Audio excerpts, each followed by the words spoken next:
bekerja sama dengan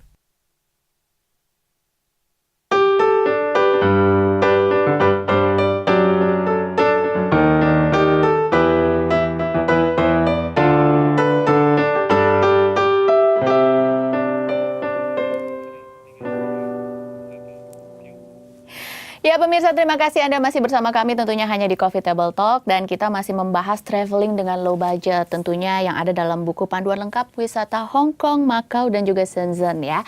Dan melanjutkan pertanyaan yang tadi nih Mbak, tadi kita membahas soal bahasa, kendala sudah terjawab ya. Bagaimana dengan makanan halal?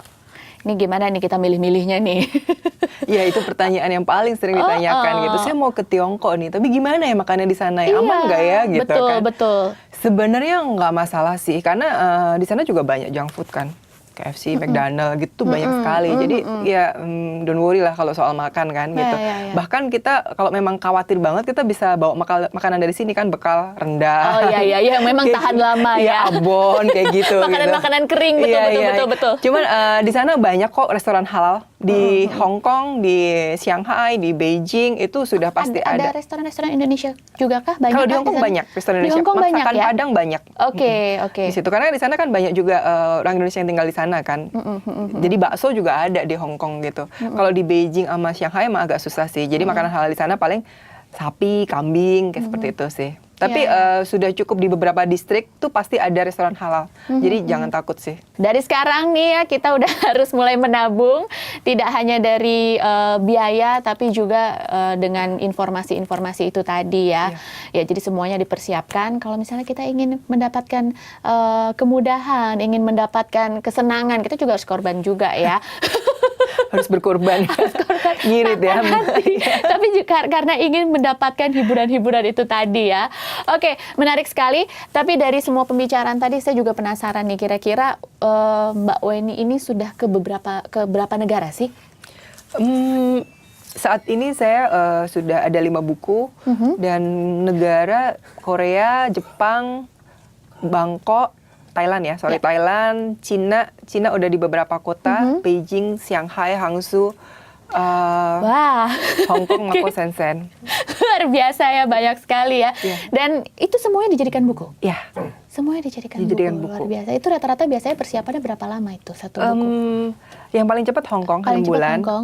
Selebihnya buku kedua, ketiga, keempat, sampai kelima itu rata-rata 1 tahun. Oke. Kenapa? Apa yang membedakan? Yang pasti kotanya berbeda, beda-beda ya. Jadi sebenarnya saya pengen berbagi pengalaman saya karena kan sekarang traveling sudah bukan kebutuhan yang mewah yang tadi dibilang ya. Sudah bukan kebutuhan yang hanya mahal, yang memiliki. Karena sekarang sudah banyak sekali maskapai yang murah gitu. Jadi menjadi salah satu gaya hidup gitu, dan pasti tuh orang setahun ini sudah pernah kemana dan pasti tahun berikutnya pengen pergi kemana gitu kan. Jadi saya pengen sih hampir semua negara saya pengen pengen bikinin buku gitu untuk memudahkan mereka jalan-jalan tanpa biro jasa tadi gitu. Oke, jadi memang tergantung dari tempat-tempatnya juga ya, lokasinya juga. Lalu kira-kira nih tujuan mana selanjutnya nih yang menjadi target atau sasaran? Saya masih interest dengan Asia. Masih interest dengan Asia. Saya pengen explore Jepang lagi kan. Tadi baru 3 kota ya. Masih ada beberapa kota yang menurut saya challenge dan saya sangat tertarik dengan Jepang sih. Korea mungkin juga. Saya sudah ke Korea dan baru akan bikin buku, dan mungkin saya akan ke Korea lagi untuk bikin lagi. Jadi pengen beberapa buku tentang Korea, beberapa buku tentang Jepang gitu. Jadi lebih detail lagi ya. Lebih banyak kotanya lagi. Iya, benar-benar. Jadi semakin banyak juga wawasan yang bisa kita dapat juga ya. Budayanya bisa kita dapat gitu. Iya, betul sekali. Ngomong-ngomong nih, ada nggak tips untuk kita tinggal dan hidup yang baik di sana? Pasti kan kita kan nggak jalan-jalan melulu ya. Kita harus juga bersosialisasi dengan warga sana. Tips-tips apa nih untuk kita bisa menghindari hal-hal yang tidak diinginkan? Jadi membaurkah, harus percaya diri, terus harus gimana? Lebih tahu budaya sana dulu atau bagaimana? Oh ya pasti. Kalau kita namanya juga di negeri orang kan, kita harus tahu sopan santun ya. Betul. Cuman memang sangat berbeda ya di Tiongkok ini. Mereka lebih individual sih. Jadi kita kalau bisa memang harus well prepare sendiri ya gitu, karena mereka kurang welcome kalau untuk kita tanyain. Jadi gitu.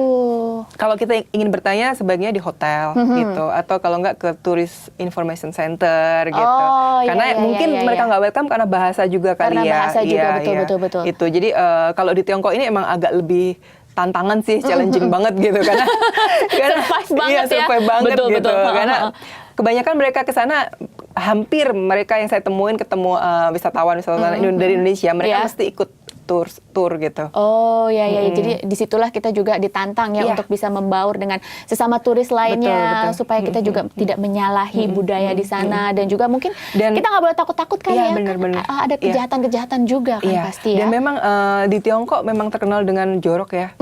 Iya kan, pasti males ke Tiongkok karena di sana jorok. Memang iya sih, memang iya gitu. Tapi kalau di tempat objek wisata yang sudah cukup terkenal gitu, seperti di Tembok Cina, terus di Shanghai banyak objek wisata yang sudah terkenal juga.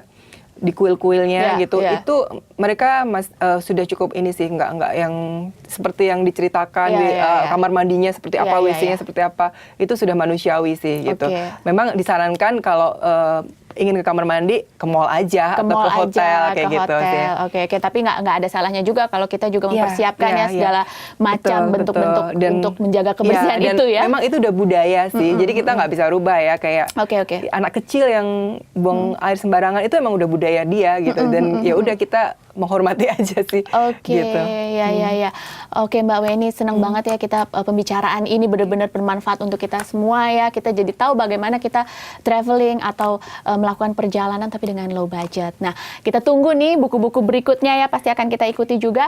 Tapi mungkin kita juga ingin tahu nih, kira-kira ada sosial media nggak yang bisa kita lihat-lihat nih? Apakah Twitter, Facebook, atau Instagram? Mungkin bisa diberitahukan Oke. untuk pemirsa? Saya suka sharing, jadi kalau ingin bertanya soal itinerary atau pengen bertanya tentang saya pengen kesini tapi gimana ya gitu, saya sangat welcome. Bisa di Facebook saya Wenika Yuda, Instagram juga Wenika Yuda, di Twitter juga Wenika Yuda, atau di email wenikayuda@yahoo.com. Oke, terima kasih sekali ya Mbak Weni ya untuk waktunya. Kita Sama-sama, Putri. ketemu lagi di lain Oke. kesempatan tentunya dengan informasi yang lebih menarik lainnya ya. Oke pemirsa, itulah tadi bincang-bincang yang begitu menarik dengan Mbak Weni ya. Jadi begitu luas dunia, tapi bukan berarti kita tidak mungkin untuk bisa menjangkau daerah-daerah tersebut, karena hidup hanya sekali ya. Tentunya kita bisa mengusahakan apa yang kita inginkan untuk berlibur, menjangkau, bahkan mungkin keliling dunia. Kenapa tidak ya? Tentunya banyak jalan yang bisa kita raih, dan salah satunya kemudahan-kemudahan yang bisa kita dapatkan, tentunya bisa melakukan traveling dengan cerdas ya.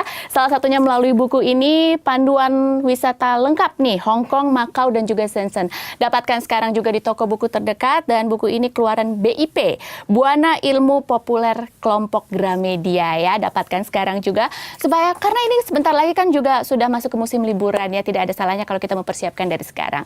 Oke, saya Josephine Putri mohon pamit undur diri, kita ketemu lagi di next episode tentunya hanya di Coffee Table Talk.